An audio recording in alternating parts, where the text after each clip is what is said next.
सूत्र नंबर 25। स्वाध्याय के 5 भेद।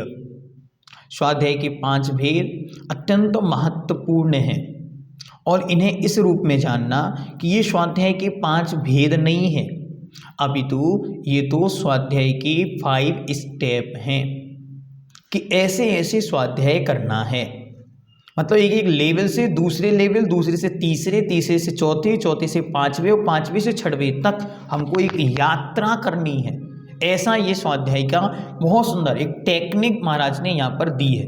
तो उमा स्वामी महाराज ने एक टेक्निक स्वाध्याय की हमको हमारे सामने रखी है, उसको देखते। वाचना प्रक्षणानुपेक्षामनाय धर्मोपदेशः।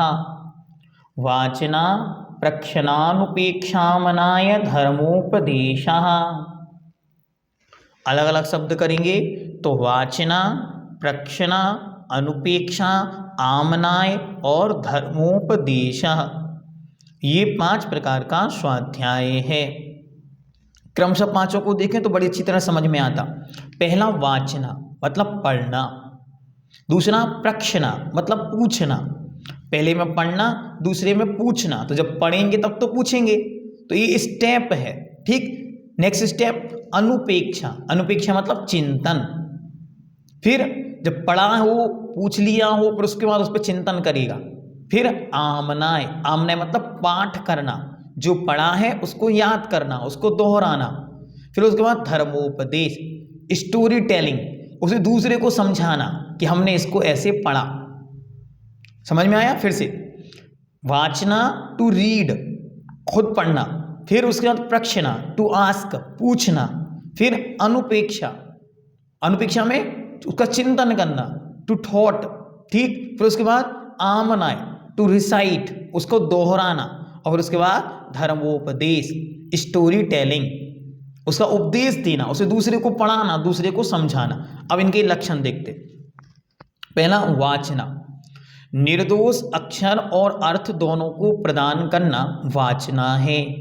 शास्त्र का व्याख्यान करना वाचना है। शास्त्र को अच्छी तरह खोलकर व्यवस्थित, विनय पूर्वक और अक्षर और अर्थ दोनों चीजें ग्रहण करनी है। मात्र ऐसा नहीं कि किताब पढ़ते जा रहे हैं और अर्थ ग्रहण नहीं हो रहा, अक्षर भी पढ़ना है और उसके अर्थ को भी ग्रहण करना है। इसका नाम है वाचना। उसमें एक शब्द मुख्य, निर्दोष।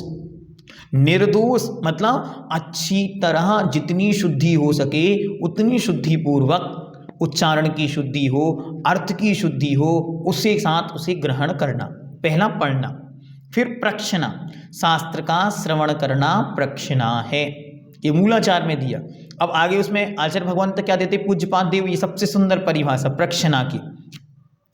संशय को दूर करने के लिए अथवा जाने हुए पदार्थ को दृढ़ करने के लिए पूछना। इसलिए नहीं पूछना कि आप देखते भैया जी में कितना ज्ञान है, इसलिए नहीं पूछना है। पूछना किस लिए? तो उन्होंने लिखा संशयच्छेदाय, संशय का छेद करने के लिए। और जो अवगत अर्थ परिदृढ़ाय, जो हमने पहले से जाना था उसको दृढ़ करने के लिए प्रक्षणा, पूछना। फिर उसके बाद अनुपेक्षा, जाने हुए पदार्थ का बारंबार चिंतन करना, जिसे अनुपेक्षा, जिसे हम कहते हैं भावना भाना। 12 अनुपेक्षा पढ़े ना, 12 अनुपेक्षाएं। तो ऐसे ही जो विषय हमने पढ़ा उसको बार बार रिवाइज करना, रिसाइट करना, रिकॉल करना। अच्छी तरह समझना कि हम और आप स्वाध्याय तो रोज करते, लेकिन स्वाध्याय के बाद कल जब भैया जी मिलेंगे तब फिर स्वाध्याय होगा, उसके बाद दिमाग में खाली है। ऐसा नहीं करना। जो वाचना की, इसके विषय में हमको और क्या जानना, इसका नाम है प्रक्षणा, और उसे बार बार रिवाइज करना, दिमाग में लाना, इसका नाम है अनुपेक्षा। आगे कहते आमनाय, शुद्ध उच्चारण पूर्वक पाठ को पुनः पुनः दोहराना आमनाय है। पाठ को याद करना भी आमनाय है। जैसे मैं आपको हमेशा कहता कि आपको क्या करना, जैसे तत्वार्थ सूत्र जी आपके कोर्स में है, इसका रोज पाठ करो। कम से कम एक अध्याय का तो संकल्प कर लें, एक अध्याय का रोज पाठ करेंगे। 5 अध्याय, 10 अध्याय, जिनको जितनी अनुकूलता, जितना जिनके पास समय है, कम से कम एक अध्याय से संकल्पित होकर आगे स्वाध्याय का क्रम निरंतर बना रहे, रुकना नहीं चाहिए। और फिर आगे कहते हैं धर्मोपदेश, आत्म कल्याण के लिए, मोक्ष मार्ग में संदेह दूर करने के लिए, पदार्थ का स्वरूप ज्ञाताओं में रत्नात्रय की प्राप्ति के लिए धर्म का उपदेश देना। जो आपने पढ़ा उसे किसी और को बताना, देखो हमने ऐसा ऐसा पढ़ा, इस किताब में, इस ग्रंथ में ऐसा लिखा। जैसे जब हम आपको पढ़ाते तो हम बताते ना, इन आचार्य ने ऐसा कहा, पंडित जी साहब इस विषय में ऐसा कहते थे, आचार्य इस विषय में ऐसा कहते हैं। ये कहलाता है धर्मोपदेश। तो स्टेप वाइज हम चलते हैं। पहला केवल वांचना, टू रीड, आप शांति से बैठे उसको पढ़ें। फिर प्रश्ना, उसको पूछना, जब पूछेंगे और क्लियर होगा। और फिर अनुपेक्षा, अनुपेक्षा अर्थात उसको बारंबार चिंतन करना। फिर आमनाय, फिर उसको रिकॉल करना, बार बार उसको बोलना। फिर उसके बाद धर्मोपदेश, उसे सबको बताना। इस प्रकार ये 5 प्रकार का स्वाध्याय कहा। इसमें एक शब्द बहुत महत्वपूर्ण है जो हमारे और आपके जीवन से जुड़ गया, उसका नाम है प्रक्षिणा स्वाध्याय। ये यहीं से निकला था। कई लोग पूछते भैया जी इतना कठिन नाम क्यों रखा?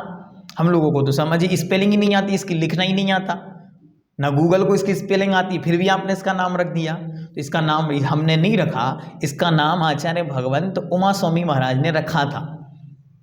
क्योंकि हमारा मन ये था, इसकी शुरुआत कैसे हुई? एक प्रश्न से। किसी ने एक प्रश्न पूछा था और उसका वीडियो क्लिप बना के हमने उस पर यूट्यूब पर अपलोड किया था। तो फिर हमारा मन था इसका नाम जिज्ञासा समाधान दिया जाए, शंका समाधान दिया जाए, ऐसा कुछ चल रहा था। लेकिन फिर फाइनली उमा स्वामी महाराज ने वहाँ पर बीच में आके कहा कि नहीं नहीं, ये तो नाम पुराने हो गए, कुछ नया नाम लाओ। तो वास्तविकता में ये नया नाम नहीं है, ये बहुत पुराना नाम है। ये नाम पूज्य ग्रंथराज मूलाचार्य जी में है, पूज्यवर आचार्य भगवंत भट्टकीर देव महाराज ने भी इसका प्रयोग किया है। और भगवती आराधना में भी जहाँ भी स्वाध्याय की चर्चा होती है वहाँ ये इसका भेद दिया जाता।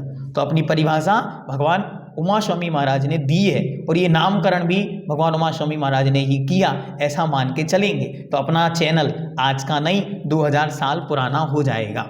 ठीक है, और भगवान महावीर ने दिया है तो फिर बात ही विशेष हो गई। इसलिए हम सब विशेष हैं जो विशेष को पढ़ रहे हैं। इसी के साथ यहाँ पे स्वाध्याय के 5 भेद पूर्ण हुए।